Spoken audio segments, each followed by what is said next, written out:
నమస్తే welcome to 99 TV నేను Priyanka bulletin లో డీటెయిల్స్ చూద్దాం మహారాష్ట్ర ఎన్నికల ప్రచారంలో భాగంగా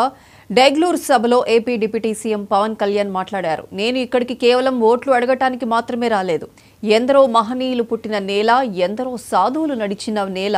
మహానుభావులు ఉన్న నేల మీద గౌరవం తెలపడానికి వచ్చానని పవన్ కళ్యాణ్ అన్నారు ఛత్రపతి శివాజీ పుట్టిన నేల మన హక్కుల కోసం పోరాటం నేర్పిన నేల స్వరాజ్యం అనే పదానికి అర్థం తెలిపిన నేలపై నాకున్న గౌరవం తెలపడానికి వచ్చానని సభికుల హర్షధ్వానాల మధ్య పవన్ కళ్యాణ్ చెప్పారు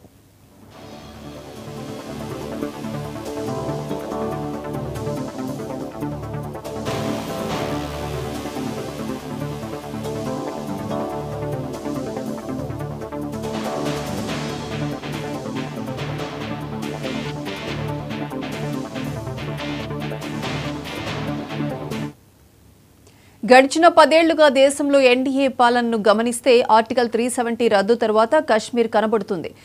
దివ్యరామ మందిరంలో అలంకరించిన అయోధ్య కనపడుతుంది ప్రపంచ పటంపై తిరంగా రెపరెపలాడుతూ కనపడుతోంది ఎన్డీఏ పాలనలో దేశ నలుమూలలను కలిపే రహదారులు కనిపిస్తున్నాయి పల్లె పల్లెకు విస్తరించిన రోడ్లు కనపడుతున్నాయి అంటూ పవన్ కళ్యాణ్ ప్రసంగం కొనసాగింది సనాతన ధర్మం చాలా బలమైన ధర్మం సినిమాలు కేవలం ఆనందం మాత్రమే సనాతన ధర్మ పరిరక్షణ కోసం మరాఠా భాష సంస్కృతి కోసం మనమంతా కలిసి పనిచేయాలి నేను మీ ముందుకు వచ్చి అడుగుతున్నాను